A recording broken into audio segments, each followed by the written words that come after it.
그날 밤 그는 엄마가 많이 아프다고 말했다. 갑자기 지방병원으로 내려가야 한다고 했다. 며칠 동안은 연락이 잘 안 될 거라고, 힘들어서 혼자 정리할 시간이 필요하다고 했다. 거실 불이 반쯤만 켜져 있어서 그의 얼굴이 반은 어둠 속에 숨겨져 있었고, 나머지 반은 이상할 만큼 차분해 보였다. 그가 입으로는 흔들리는 사람처럼 말하는데 눈은 너무 또렷했다. 나 정말 정신이 하나도 없어. 그냥 이해해 줄 수 있지? 그가 그렇게 말했을 때 나는 고개를 끄덕이면서도 마음 한쪽이 싸하게 식어가는 걸 느꼈다. 그는 같은 말을 여러 번 반복했다. 엄마가 갑자기 쓰러졌다. 중환자실일 수도 있다. 의사들이 예후를 장담 못한다. 입에 익은 대사처럼 숨을 들이쉴 때마다 똑같은 단어들이 나왔다. 엄마, 병원, 응급, 중환자실, 지방, 내려가야 한다. 하나하나 들을 때마다 말은 더 무거워지는데 이상하게도 그 무게가 슬픔에서 오는 게 아니라는 생각이 들었다. 마치 누가 적어준 문장을 외워오는 사람 같았다. 그가 여행용 캐리어를 꺼내서 옷을 대충 집어넣기 시작했을 때도 나는 이상함을 떨칠 수가 없었다. 평소에는 셔츠 한 장 고를 때도 한참을 고민하던 사람이 아무 티셔츠나 잡아서 구겨넣고 양말도 짝이 맞든 말든 상관없이 던져넣었다. 너무 서둘러 보였다. 서둘러 보이려고 일부러 서두르는 사람처럼. 카톡 잘 못 볼 수도 있어. 응급실 왔다 갔다 하면 폰 볼 여유도 없을 거야. 그는 마지막으로 그렇게 말하면서 내 이마에 짧게 입을 맞췄다. 입술은 닿았는데 온기가 느껴지지 않았다. 마치 정해진 의식처럼 해야 하니까 한번 찍고 지나가는 것 같았다. 그가 현관문을 열고 나가는 순간 집안의 공기가 갑자기 텅 비었다. 문이 닫히자마자 정적이 거실에 가라앉았다. 냉장고 돌아가는 소리, 벽시계 초침소리, 위층에서 나는 발소리가 동시에 또렷해졌다. 그 사이에 있어야 할 그의 숨소리와 말소리만 사라진 것처럼 느껴졌다. 나는 한동안 현관 앞에 멍하니 서 있었다. 신발장 위에 올려둔 그의 자동차 키 자리가 텅 비어 있는 걸 보면서 방금 전의 대화가 머릿속에서 자꾸만 반복 재생됐다. 엄마가 아프다. 지방병원에 내려가야 한다. 연락이 잘 안 될 거다. 혼자 있고 싶다.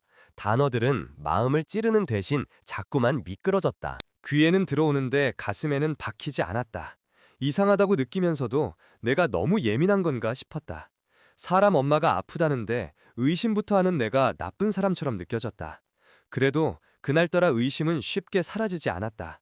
소파에 앉아 카카오톡을 열었다. 마지막으로 나눈 메시지가 그대로 떠 있었다. 도착하면 카톡해줘. 읽음 표시가 붙어 있지 않았다. 나는 잠깐 폰을 뒤집어 두었다가 다시 집어들었다. 그가 정말 운전 중이라면 당연히 답을 못할 수도 있었다. 지방으로 내려가는 고속도로, 밤길, 졸음운전, 이런 단어들이 머릿속을 지나갔다. 그러면서도 한편으로는 왜 하필 지금 이 시간이냐는 생각이 미련하게 남아있었다.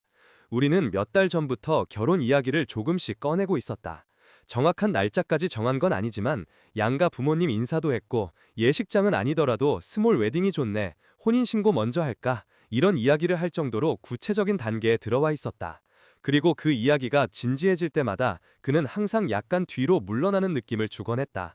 나 준비가 된 건지 잘 모르겠다 라는 말을 입버릇처럼 하면서.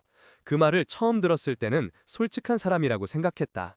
요즘처럼 책임지기 싫어하는 사람들 많은 세상에서 이렇게 솔직하게 불안을 털어놓는 사람이 얼마나 되겠냐고 스스로 설득했다. 하지만 지금 엄마가 아프다는 말 뒤에 숨은 미묘한 거리감은 그때 느꼈던 것과는 전혀 다른 종류의 것이었다. 밤이 깊어지면서 집안의 그림자가 길어졌다. 거실 창밖으로는 골목가로등이 노랗게 번져 있었고 멀리 지나가는 찻소리가 웅웅 울렸다. 나는 TV도 켜지 않고 라디오도 틀지 않은 채 그저 손에 폰을 쥔 채로 소파에 웅크리고 앉아 있었다. 새벽 가까이 되어서야 나는 결국 그의 위치 공유를 눌러보았다. 우리 둘은 별 생각 없이 카카오맵 위치 공유를 쓰고 있었고 평소에는 서로의 위치를 크게 신경 쓰지 않았다. 그냥 여기쯤 왔구나 하는 정도의 확인용이었다. 하지만 그날 그 작은 파란 점이 보여준 위치는 내 심장을 단번에 조여왔다. 그는 병원에 있지 않았다. 그의 고향도 아니었다. 그가 말한 어느 도시와도 맞지 않는 이상한 곳이었다. 지도 위에 익숙한 지명이 떠 있었다. 바다와 가까운 펜션이 많고 커플들이 주말마다 놀러가는 소도시. 지방종합병원도 그의 엄마 집도 아무것도 없는 곳. 목 안쪽이 타들어가는 것처럼 뜨거워졌다. 설마 입 밖으로 새어나온 목소리가 내 것이 아닌 것처럼 들렸다. 나는 다시 한 번, 그리고 세 번째로 위치를 확인했다. 혹시라도 오류일까봐 카카오맵을 껐다 켰다가 다시 들어갔다. 파란 점은 여전히 그 바닷가 쪽에 박혀 있었다. 그때부터 밤은 더 이상 시간이 흐르는 것이 아니라 같은 순간이 반복되는 것처럼 느껴졌다. 시계는 새벽 2시를 넘어 3시를 향해 가고 있었지만 나는 여전히 같은 자리에서 같은 자세로 같은 생각에 갇혀 있었다. 그가 분명히 말하던 얼굴이 떠올랐다. 엄마가 쓰러졌다. 나 너무 무섭다. 좀 이해해주면 안 되겠냐. 그 말들을 믿지 않았다고 말할 수는 없다. 믿고 싶었다. 믿어야 정상 같았다. 그런데 내가 아무리 그 말을 붙잡으려고 해도 그 말들 사이로 바닷바람 소리와 펜션 간판과 길게 늘어진 커플들의 그림자가 스며들었다. 머릿속에서 계속해서 두 가지 화면이 번갈아가며 재생됐다. 한쪽에는 병실에 누워있는 그의 엄마, 창백한 얼굴, 숨소리에 맞춰 움직이는 심전도 모니터, 바쁘게 오가는 간호사들. 다른 한쪽에는 바다를 배경으로 웃고 있는 사람들, 테라스, 와인잔, 조용히 흐르는 음악. 그리고 그 어느 쪽에도 나는 없었다. 그날 밤 나는 울지 않았다. 이상하게도 눈물은 나오지 않았다. 대신 가슴 안에서 무언가가 서서히 굳어져가는 느낌이 들었다. 누군가 내 안에 무언가에 천천히 돌을 부어 굳히고 있는 것처럼. 나는 그 순간 어렴풋이 알았다. 이건 단지 엄마가 아프냐 안 아프냐의 문제가 아니라는 걸. 그가 진짜 어디에 있든 무엇을 하고 있든 나는 더 이상 예전처럼 믿어주기만 할 수 있는 사람이 아니라는 걸. 그리고 그건 생각보다 훨씬 더 무거운 사실이었다. 날이 밝아올 즈음 나는 결국 결심했다. 더 이상 머릿속에서만 싸우지 않기로. 상상과 추측만으로 나 자신을 미치게 만들지 않기로. 확인하러 가야겠다. 어디서부터인지 정확히 설명할 수는 없지만 그 순간부터 내 안의 감정은 방향을 바꿨다. 두려움에서 분노로, 분노에서 냉정함으로. 차갑게 가라앉은 물 같은 감정이 내 몸을 채웠다. 샤워를 하고 최대한 평소와 다름없는 옷을 입었다. 회사에 가도 이상하지 않을 만한 코트와 슬랙스, 낮은 굽의 부츠. 괜히 추레한 차림으로 가면 스스로 더 초라해질 것 같았다. 화장대 앞에 앉아 거울을 보면서 평소보다 조금 연하게 화장을 했다. 가볍게 쿠션을 두드리고 마스카라를 바르고 립밤을 바른 뒤에야 내 얼굴이 내 얼굴처럼 느껴졌다. 차키를 집어들고 집을 나섰다. 현관문을 닫는 순간 어젯밤 그가 떠냐던 뒷모습이 겹쳐 보였다. 그때 나는 그를 걱정하는 사람이었다. 지금 나는 그를 의심하는 사람이었다. 고속도로 진입로로 향하는 동안 마음속에서 수많은 말들이 떠올랐다가 사라졌다.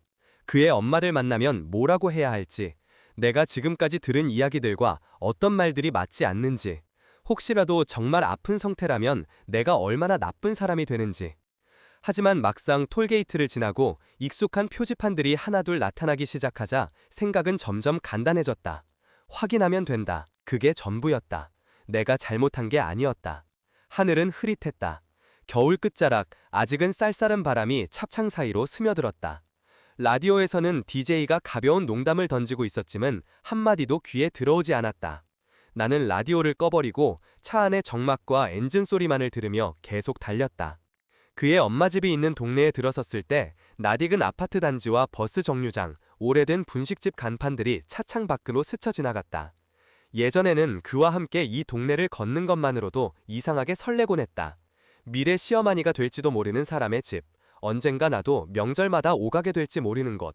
하지만 오늘 이 동네는 다른 얼굴을 하고 있었다. 아파트 단지에 차를 세우고 깊게 숨을 들이쉬었다. 현관 비밀번호는 내가 이미 알고 있었다.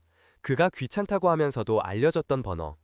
엄마 집 갈 일 있으면 그냥 이건 누르고 들어가 라며 아무렇지 않게 말하던 그때의 얼굴이 떠올라 순간 속이 뒤틀렸다. 현관 앞에 서서 초인종을 눌렸다. 띵동. 문 안쪽에서 슬리퍼 끄는 소리가 가까워졌다. 누구세요? 어머님, 저예요. 지수요. 문이 열렸다. 그의 엄마, 내가 늘 어머님이라고 부르던 사람은 예상과 전혀 달랐다. 얼굴은 평소처럼 건강한 혈색이 돌았고 머리는 단정하게 손질되어 있었다. 체크무늬 앞치마를 두르고 있었고 안에서는 된장국 냄새와 갓 지은 밥 냄새가 풍겨왔다. 어머님, 안녕하세요. 어머, 지수야, 웬일이야, 이렇게 갑자기? 그녀는 환하게 웃으면서 나를 안으로 맞아들였다. 나는 잠시 말문이 막혔다. 그가 말한 위중한 상태라는 단어가 머릿속을 떠돌았다. 어머님, 괜찮으세요? 응? 난 멀쩡한데? 어디가 안 좋아 보이냐? 그녀는 웃으면서 자신의 팔을 한번 쳐보였다. 아니요, 그런 건 아닌데 요즘 컨디션이 어떠신가 해서요. 똑같이 뭐, 무릎이 좀 쑤시는 걸 알고는. 너는 어쩐 일이야, 서울에서 여기까지? 얘한테 들었어. 요즘 바쁘다며. 나는 순간 얼어붙었다. 저 민준이한테요? 그럼 누구한테 듣겠어? 이틀 전인가 전화 와서 요즘 회사에서 뭐 큰 프로젝트 한다고 여기도 자주 못 내려올 것 같다고 그러더라. 목소리가 좋아 보이던데 너랑도 잘 지낸다고 하고. 그녀의 말이 하나씩 내 마음속에서 톱니처럼 맞물렸다. 이틀 전, 잘 지낸다, 프로젝트, 못 내려온다. 오늘 밤 혹은 어젯밤에 갑자기 엄마가 쓰러졌다고 말하던 그의 얼굴이 떠올랐다. 나는 웃는 척하며 고개를 끄덕였다. 그렇죠. 회사가 좀 바쁘긴 해요. 그래서 그런가 요즘 통 연락이 없더니. 아, 뭐 서 있니? 들어와. 밥은 먹었어? 국 끓여놨는데 같이 먹고 가. 나는 저도 모르게 고개를 끄덕이고 말았다. 어머님의 눈에는 나는 그냥 며느리가 될지도 모르는 착하고 예의 바른 애였다. 이 집의 따뜻한 밤냄새와 햇살과 커튼 사이로 스며드는 바람은 그가 꾸며낸 이야기와는 아무 관계도 없어 보였다. 식탁에 앉자 어머님은 금세 밥과 국, 김치와 몇 가지 반찬을 차려내왔다. 빨간 김치와 멸치볶음, 계란말이, 묵은지 볶음 같은 것들이 정성스럽게 한 상 차려졌다. 많이 먹어. 얼굴 보니까 살 좀 빠진 것 같은데. 아, 네. 숟가락을 들고도 쉽게 밥을 뜨지 못했다. 밥알이 목에 걸릴 것 같았다. 지수야, 너희는 요즘 어때? 싸우진 않고? 어머님의 눈빛이 장난스럽게 반짝였다. 네, 뭐 그냥 평소처럼요. 얘가 너한테 잘해야 되는데 전화해서 맨날 똑같은 소리만 해. 회사 힘들다, 야근 많다, 프로젝트 어쩌고. 그래도 너랑 결혼 생각하니까 더 열심히 하는 것 같긴 해. 결혼이요? 그럼 지난번에도 그랬어.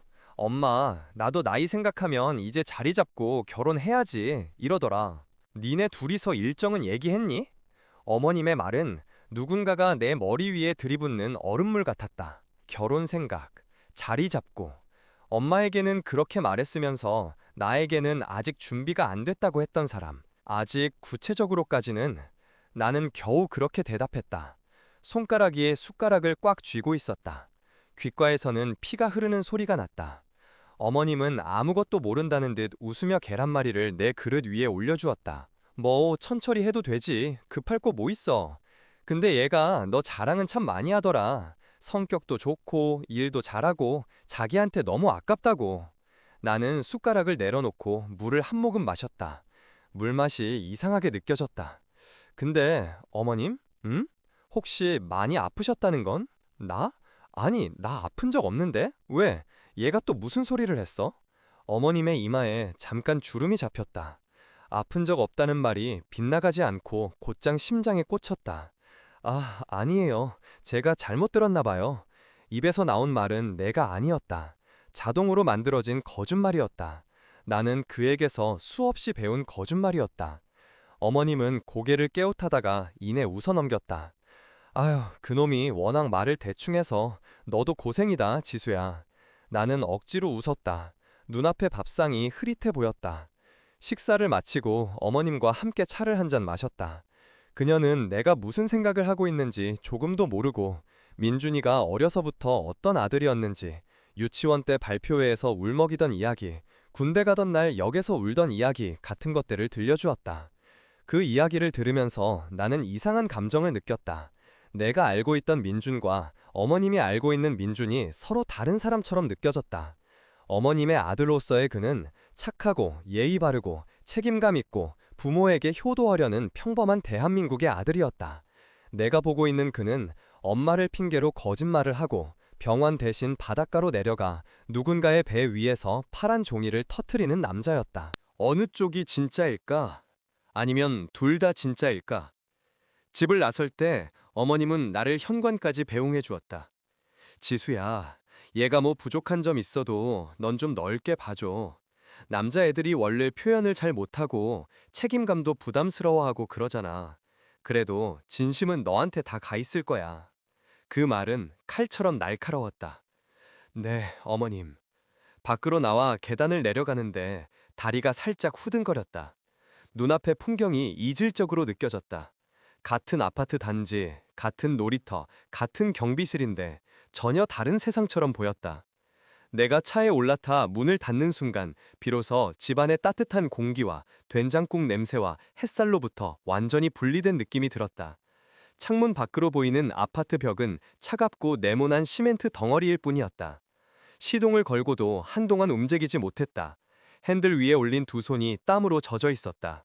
그의 엄마는 아무것도 몰랐다. 그는 엄마에게조차 거짓말을 하고 있었다. 그 사실이 더 끔찍했다. 잠시 후 나는 천천히 차를 출발시켰다. 아파트 단지를 벗어나 큰 길로 나와 신호에 걸렸을 때 갑자기 한 가지 기억이 떠올랐다. 몇 달 전에 그는 내 태블릿으로 사진을 정리한 적이 있었다. 구글 포토 백업을 확인하면서 자신의 계정으로 로그인했다. 그리고 끝나고 나서도 로그아웃을 하지 않았다. 나는 그 사실을 잊고 있었다. 하지만 지금 그 계정에 들어가는 것이 내가 진짜 알아야 할 것들을 보여줄지도 모른다는 생각이 들었다. 근처 편의점 앞에 차를 세우고 태블릿을 가방에서 꺼냈다. 와이파이에 연결하고 구글 포토 앱을 열었다. 잠시 로딩 화면이 지나가고 작은 사진들이 가득한 격자 화면이 나타났다. 날짜별로 정리된 사진들, 우리가 함께 여행 갔을 때 찍힌 사진들, 그의 회사 동료들과 찍은 회식 사진들, 가족 모임 사진들, 그리고 맨 위 가장 최근의 날짜에 익숙하지 않은 색감과 화면이 보였다. 파스텔 톤 풍선들과 알 수 없는 실내 장식들. 손가락이 저절로 그 폴더를 눌렀다. 첫 번째 사진이 화면 가득 펼쳐졌다. 천장과 벽에는 파란색과 분홍색 풍선이 매달려 있었다. 커다란 리본과 반짝이는 가랜드, 웰컴 베이비라는 영어 문구가 적힌 장식들이 어울려 있었다. 사진 중앙에는 그는 환하게 웃고 있었다. 셔츠 소매를 걷은 채 옆에 서 있는 여자의 어깨에 가볍게 팔을 두르고 있었다. 그 여자의 배가 약간 불룩하게 나와 있었다. 나는 숨을 쉬는 것도 잊었다. 다음 사진으로 넘겼다. 이번에는 그와 그 여자가 나란히 서서 손에 긴 튜브 모양의 종이통을 들고 있었다. 뒤에는 보이 워 걸이라고 적힌 판넬이 서 있었고 주위에는 사람들이 둘러서서 둘을 바라보고 있었다. 모두 웃고 있었다. 젠더 리빌 파티.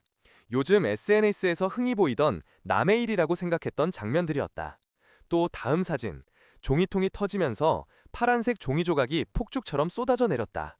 그의 얼굴에는 내가 요즘 한 번도 본 적 없는 표정이 떠 있었다. 기대와 설렘과 안도감이 뒤섞인 순수하게 행복한 사람의 얼굴. 다음 사진. 그는 한쪽 무릎을 꿇고 그녀의 배에 입을 맞추고 있었다. 우리 아들. 사진에 달린 캡션을 보는 데까지 몇 초도 걸리지 않았다. 화면 위에 글씨가 흐려졌다. 눈물이 나는 건지 손이 떨리는 건지 분간이 되지 않았다. 나는 태블릿을 무릎 위에 올려둔 채 허리를 깊게 숙였다. 공기가 가슴으로 들어오지 않는 것 같았다.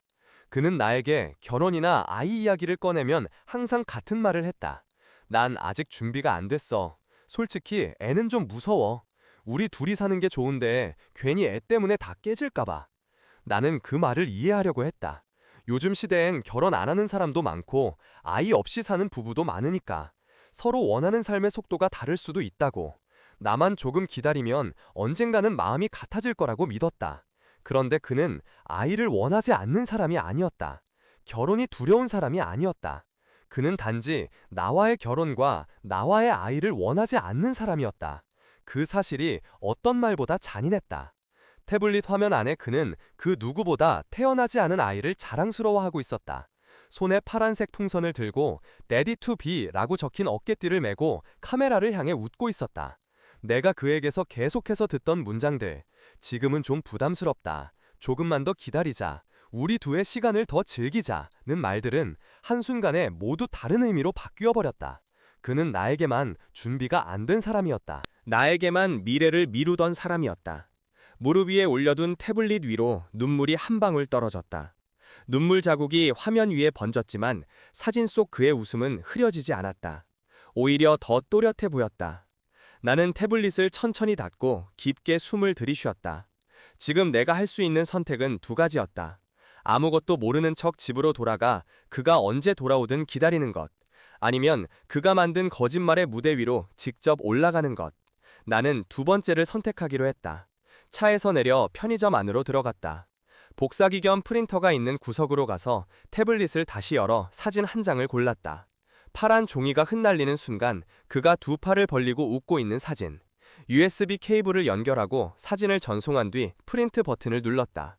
기계 안에서 종이가 움직이는 소리가 들리는 동안 심장이 같은 박자로 뛰는 것 같았다. 따뜻한 사진 한 장이 프린터 입구에서 서서히 밀려나왔다. 나는 그 사진을 조심스럽게 집어들었다. 종이 위의 잉크는 아직 조금 마르지 않은 듯 반짝였다. 그 사진을 가방 안에 넣고 다시 운전석에 앉았다. 이번에는 그가 있는 곳으로 향할 차례였다. 지도 앱에서 그의 위치를 다시 확인했다. 바닷가 근처에 위치한 단독주택 형태의 펜션. SNS에서 자주 보이는 야외 테라스와 야간 조명이 유명한 곳이었다. 나는 목적지를 설정하고 출발 버튼을 눌렀다. 내비게이션의 안내 음성이 귓가로 스며들었다. 빈원 해변 펜션까지 예상 소요 시간 1시간 40분입니다. 그 1시간 40분 동안 나는 아무 생각도 하지 않으려고 애썼다. 생각을 하면 울 것 같았다. 울면 운전을 못할 것 같았다. 휴게소에 들을까 하다가 그냥 곧장 달리기로 했다. 창밖으로 스치는 산과 들판과 작은 마을들이 모두 흑백 사진처럼 보였다. 펜션이 있는 동네 입구에 들어섰을 때 하늘은 이미 붉은 기운을 잃고 회색으로 물들고 있었다. 바닷바람이 불어와 차창을 가볍게 흔들었다. 내비게이션이 좌회전을 지시했고 나는 좁은 골목으로 차를 몰았다. 양옆으로 비슷비슷한 양식의 펜션들이 늘어서 있었다. 그중 하나, 하얀 외벽에 파스텔톤 난간이 달린 2층짜리 집. 주차장에는 그가 타고 온 검은색 차가 조용히 서 있었다. 번호판을 확인하는 데까지 많은 시간이 필요하지 않았다. 심장이 가슴을 쿵 하고 한번 세게 두드렸다. 나는 주차장 한켠에 차를 대고 시동을 끄고 잠시 눈을 감았다. 손을 억지로 펼쳤다가 다시 쥐었다. 가방 안에서 사진의 존재가 묵직하게 느껴졌다. 문 앞까지 걸어가는 동안 신발 밑창에 자갈이 밟히는 소리가 이상하게 크게 들렸다. 집안에서는 희미한 음악 소리와 사람들의 웃음소리가 새어나왔다. 와인잔이 부딪히는 소리, 누군가의 웃음, 누군가의 아빠가 될 사람 축하합니다 라는 외침. 나는 벨을 눌렀다. 잠시 후 문이 열렸다. 그가 서 있었다. 셔츠 단추를 두 가쯤 풀고 소매를 접은 채 손에는 아직도 종이컵이 들려 있었다. 얼굴에는 웃음기와 술기운이 섞여 있었지만 문 앞에 선 나를 보는 순간 모든 표정이 한 번에 지워졌다. 지수야? 그의 입술이 떨렸다. 여긴 어떻게? 나는 아무 말도 하지 않았다. 그가 먼저 무엇을 꺼내는지 보고 싶었다. 어떤 거짓말로 이 상황을 덮으려 하는지. 그는 주변을 둘러보더니 급히 문을 반쯤 닫아 집안이 보이지 않도록 했다. 밖은 서늘했지만 그의 이마에는 땀이 맺히기 시작했다. 잠깐, 우리 밖에서 얘기하자. 그는 마치 나를 배려하는 것처럼 말했지만 그게 아니라는 걸 나는 알고 있었다. 그의 진짜 목적은 안에 있는 사람들에게 내가 보이지 않게 하는 것이었다. 우리는 펜션 옆 작은 주차장 쪽으로 몇 걸음 물러났다. 바닷바람이 더 강하게 불어왔다. 지수야, 그니까 네가 오면 안 되는 자리였어.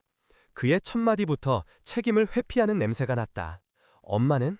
내 입에서 나온 질문은 생각보다 차분했다. 그는 잠깐 당황한 표정을 짓다가 곧 익숙한 표정으로 바꿨다. 엄마? 그러니까 엄마는 지금 괜찮으신데 내가 그냥 너무 스트레스를 받다 보니까 좀 과장해서 말한 거야. 과장? 그는 거짓말 대신 과장이라는 단어를 골랐다. 너한테 미안해서 연락을 못하겠더라. 일도 그렇고 이것저것 겹쳐서 그냥 며칠만 생각 좀 정리하고 싶었어. 그는 이전보다 더 부드러운 목소리를 했다. 살짝 고개를 숙이고 손으로 목덜미를 문질렀다. 우리가 싸울 때마다 그가 가장 자주 꺼내는 자세였다. 미안해하는 사람의 몸짓을 완벽하게 연기하는 듯한. 여기가 어딘지는 아마 봤겠지? 그래서 온 거겠지? 나는 고개를 끄덕이지도 젓지도 않았다. 그냥 그를 바라봤다. 근데 이거 너가 생각하는 것처럼 그렇게 진지한 자리는 아니야. 그냥 친구들끼리 뭐 좀 장난처럼 하는 자리야. 나도 솔직히 아직 실감 안 나. 실감 안 나라는 말 사이로 집안에서 또 한 번 웃음소리가 터져나왔다. 아이의 성별을 맞히는 게임이라도 하는지 누군가가 아들일 것 같아 라고 소리쳤다. 그는 그 소리를 듣고도 표정 하나 바꾸지 않았다. 지수야, 내가 잘못한 건 알아. 근데 이미 이렇게 된 거 우리끼리 조용히 정리하면 안 될까? 괜히 여기까지 찾아와서 난리치면 너도 그렇고 나도 그렇고 서로 더 힘들잖아. 그는 아직도 상황이 자기 중심으로 돌아가고 있다고 믿고 있었다. 내가 이 자리에 서 있는 이유가 그를 붙잡기 위해서라고 생각하는 것 같았다. 나는 가방 지퍼를 열고 안에서 한 장의 사진을 꺼냈다. 편의점에서 프린트해온 파란색 종이 조각이 흩날리는 사진. 그는 그 사진을 보는 순간 얼굴이 하얗게 질렸다. 이건, 손이 떨리는 건 이번에는 내 것이 아니라 그의 것이었다.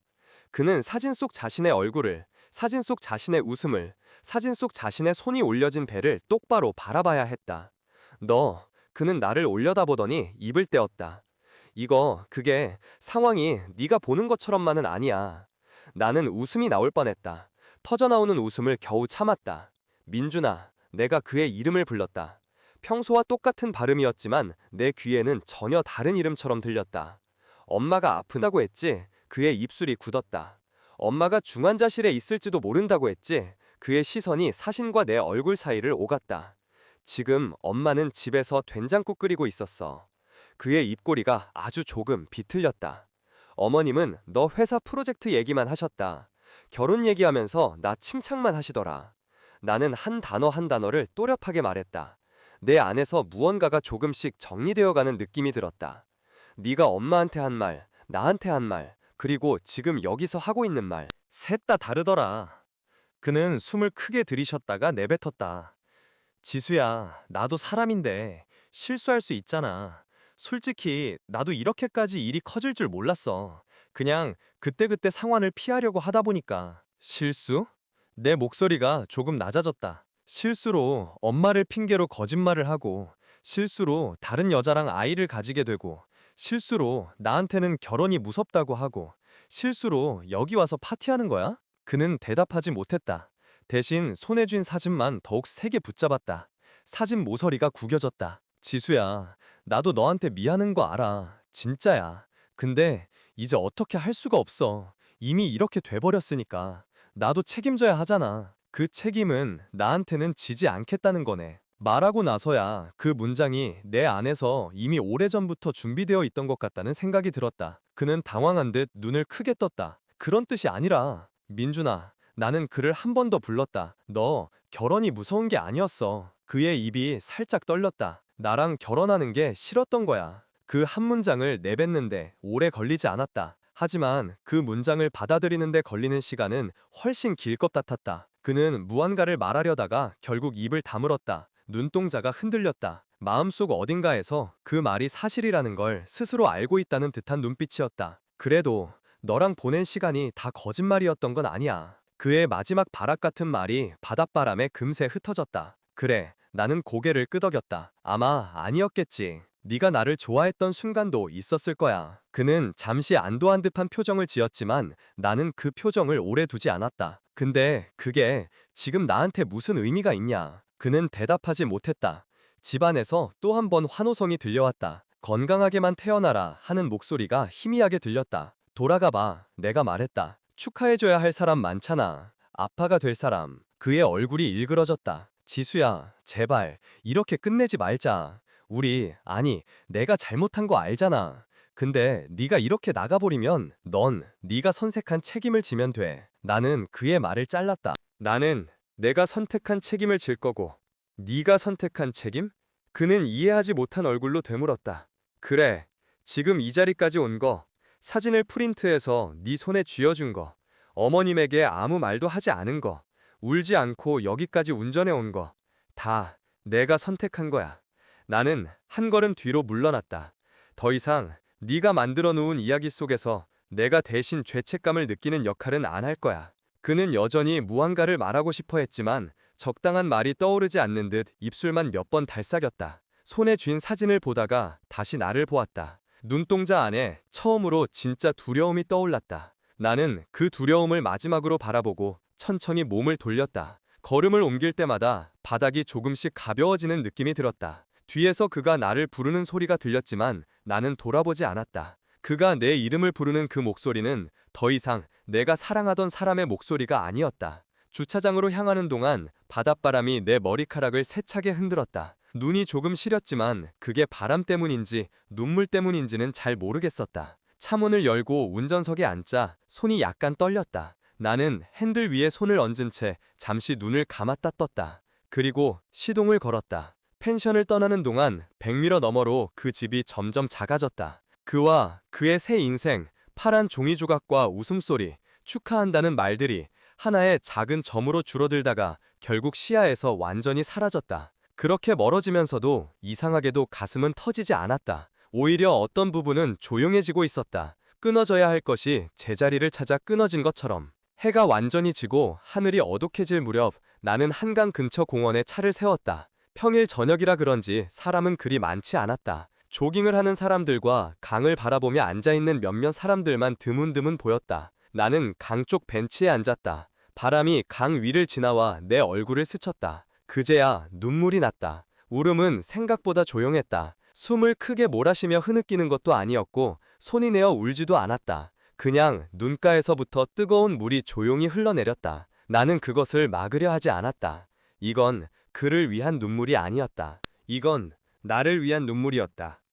그동안 내가 모른 척 넘어갔던 작은 거짓말들, 일부러 눈 감아주었던 모순들, 스스로를 설득하면서 삼켰던 서운함들, 내가 너무 예민한가 보다 라고 스스로를 탓하면서 덮어버렸던 모든 순간들이 떠올랐다. 나는 그 앞에서만 유난히 양보하는 사람이었다. 그를 이해하기 위해선 나를 줄이는 게 당연한 줄 알았다. 결국 내가 줄이고 줄인 자리에 그는 다른 사람을 채워 넣었다. 한강 건너편의 아파트 불빛들이 물 위에 비쳤다. 불빛 하나하나가 모두 다른 삶의 조각처럼 느껴졌다. 누군가는 저 안에서 결혼 준비를 하고, 누군가는 아이를 재우고, 누군가는 싸우고, 누군가는 화해하고 있을 것이다. 나는 그 수많은 창문들 사이에서 내가 꿈꾸던 삶을 하나 떠올렸다. 언젠가 그와 같은 집에 살면서 퇴근하면 같이 라면을 끓여 먹고 주말에는 이불 밖으로 거의 나오지 않는 그런 소소한 일상. 아이를 가질지 말지 고민하면서도 결국에는 서로 닮은 얼굴을 가진 작은 생명을 안고 웃는 밤. 그 모든 상상 속에서 남자는 항상 그의 얼굴을 하고 있었다. 이제 그 상상 속 얼굴을 지워야 했다. 그건 생각보다 무섭고 동시에 생각보다 단순한 일이기도 했다. 누군가를 내 미래에서 지우는 일은 내 과거까지 지워버리는 건 아니니까. 나는 눈물을 닦고 조용히 숨을 골랐다. 속으로 천천히 문장을 하나 떠올렸다. 그는 결혼이 싫었던 게 아니라 나와의 결혼이 싫었다.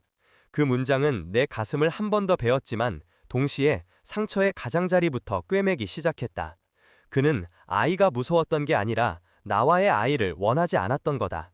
그 문장은 내가 그동안 붙잡고 있던 환상을 조금씩 풀어했다. 내가 잃은 건 내가 생각했던 미래였다. 하지만 그 미래는 애초에 나와 상관없는 곳에서 이미 진행되고 있었다. 한참을 그렇게 앉아있다가 일어나 집으로 돌아갈 결심을 했다. 내 집, 우리가 함께 살던 집이 아니라 내가 계약서에 내 이름을 쓰고 들어왔던 처음부터 나의 공간이었던 집. 차로 돌아오는 길에 나는 마음속으로 작은 결심 하나를 더했다. 다시는 누군가의 거짓말 속에서 내가 죄책감을 느끼는 역할을 맡지 않겠다고. 상대가 만든 서사 속에서 내 감정을 수정하지 않겠다고. 진실은 잔인했지만 적어도 솔직했다. 그 솔직함 덕분에 나는 더 이상 기다리지 않아도 됐다. 집에 도착해 현관문을 열었을 때 어젯밤 그가 떠나던 그 순간과 같은 장면이 펼쳐졌다. 텅 빈 신발장 위, 그가 두고 간 스웨터, 소파 위에 던져진 그의 담요. 나는 하나도 치우지 않고 천천히 거실 한가운데에 서서 주위를 둘러보았다. 어제까지 이 공간은 우리 둘의 것이었다. 하지만 오늘부터 이것은 다시 나 혼자의 공간이 될 것이다. 나는 코트를 벗어 소파에 걸쳐두고 휴대폰을 꺼내 그의 연락처를 한참 동안 바라보다가 결국 삭제 버튼을 눌렀다. 카카오톡 대화방도 사진도 즐겨찾기도 모두 정리했다. 그가 이 사실을 언제 알게 될지는 모른다. 하지만 그게 더 이상 중요한 문제는 아니었다. 마지막으로 한강에서 떠올렸던 문장을 천천히 입 밖으로 꺼냈다. 가끔은 잃어버린 삶이 원래 내 것이 아니었던 거야. 내 목소리는 생각보다 단단했다. 그리고 가장 두려워하던 진실이 결국 나를 제일 먼저 자유롭게 해. 나는 그 말과 함께 불을 하나씩 껐다. 거실 등을 끄고 주방 등을 끄고 침실 등을 켰다. 침대 위에 앉아 이 이상 길게 생각하지 않기로 했다. 내일 아침에 눈을 뜨면 또 하루가 시작될 것이다. 출근 준비를 하고 지하철을 타고 회사에 가서 일을 하고 점심시간에 누구와 밥을 먹을지 고민하고 퇴근 후에 혼자 집에 돌아올 것이다. 그 모든 일상은 그가 떠났다는 사실과는 상관없이 계속될 것이다. 그리고 언젠가 아주 먼 훗날에는 오늘 이날도 젠더 리빌 파티도 파란 종이 조각도 텐션 앞에서의 대화도 모두 하나의 이야기로만 남게 될 것이다. 그때쯤이면 나는 이 이야기를 이렇게 말할 수 있을 것 같다. 한 남자가 엄마가 아프다고 거짓말을 했다. 실제로는 다른 여자와 아이를 위해 축배를 들고 있었다. 나는 그 이야기를 끝까지 따라가서 결국 내 삶을 되찾아왔다. 그리고 그게 전부였다고.